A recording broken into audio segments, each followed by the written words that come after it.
Welcome back to On to Football. Today's review is going to be on a new half-sleeve compression shirt from Nike. If you take a look at my closet, there's like a lot of black stuff that I picked up this year. So one of the things I'm reviewing is this shirt.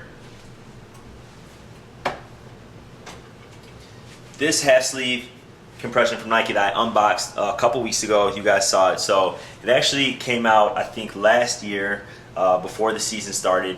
And this is a Nike Hypercool half-sleeve compression 2.0 shirt. So I talked about the difference between the 1.0s and the 2.0s in a lot of Nike's compression wear. I'm going to break down this shirt, talk about the comfort, talk about how cool it keeps you, and the differences between a core compression shirt and then something with the Hypercool. So last year you saw that I rocked, the white half-sleeve and the navy half-sleeve. Both of them were not Hypercool shirts. So I tested it out and we're going to get into the review. So let's start with the detailed breakdown of the shirt and the differences between the 1.0 and the 2.0. A lot of it has to do with the design. So you can see the Nike Pro Combat on the collar. It has flat seam locks just like all the other compression shirts from every other brand. And what flat seam means is these seams right here, I'm going to try to let it focus, are actually, flat. It makes it a little bit more comfortable, allows it not to chafe. So every brand has that, nothing new for Nike. They made it a little bit thinner, to save some resources and save some material. But other than that, it's the same as other flat lock seams. They have a screen printed swoosh right here. So for that reason, I don't recommend drying this shirt. I always hang dry, and when you wash it, you can wash it delicate. You don't have to. You can flip it inside out to just preserve some of the screen print on here.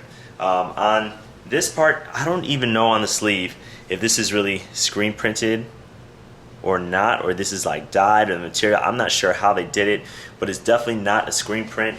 So that is something that's going to last a long time. You can tell that's high quality. It's not going to rip, it's not going to fade, it's not going to crack. So that's another good thing on the shirt.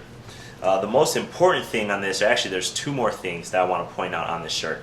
One is obviously going to be the massive vent right at the back of the shirt, that gray portion right there. That actually is part of the Hypercool system. It has eyelets, so there's a lot of venting, but it's actually not the only place that's mesh material. The whole back side of the shirt is mesh. The gray portion just has bigger vents. So you're going to get air on your back, which I felt when I was playing, whether I had my pads on or I didn't. You could actually feel that air, and it keeps you a little bit cooler. Now, on the 2.0, they have this jersey cut. So it's compression fit where this line is, and this is just your normal core compression material. Outside of this is all mesh, so you get additional airflow all around the core of the body, and that helped a little bit.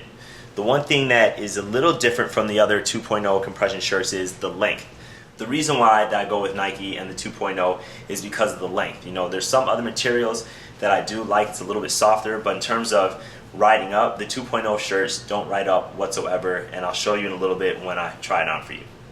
Alright, so we're going to take a look at this shirt. I just put it on. You can see how it fits on the body. You can see where the half sleeve comes up right to the elbow. I do have 37-inch long arms, so it is kind of long. If you're a little bit shorter, maybe it will come a little bit longer, but you can always pull it up a little bit. And if I back up a little bit, you can see how far it comes down. So it doesn't come down too far, but it's not going to ride up because this portion around the body is a little bit tighter and this portion is a little bit looser, so it's not going to ride up. Another one of the big reasons why I bought this half sleeve is because of the design on the side. I couldn't find this in the colorway for my old team. I was looking for it last year, but now that I signed with the new team, I saw the black and silver and I thought, I have to pick it up. If you take a look at the back of the shirt, you can actually see how the pattern outlines on your back. So again, you get full breathability down your entire back of shirt. The last two things I want to cover off on are, one, where you can get the shirt, and two, how much it costs. The shirt retails for $45 and comes in this color and a variety of other colors. The difficulty is that this color is last year's model, and they had a couple other colorways with the same pattern. It's been tough to find. I actually bought this shirt on eBay for a lot cheaper than the $45 that it retails for. I think I got it for about $30. So if you're lucky, you can go online, you can search, and you can find this pattern shirt. If not, they have other Hypercool half sleeve 2.0 shirts on a variety of sites, including Nike.com, and those will be about $45 in a variety of colorways. So if you like my review, remember to give me a thumbs up, share, subscribe, and I'll see you guys next time.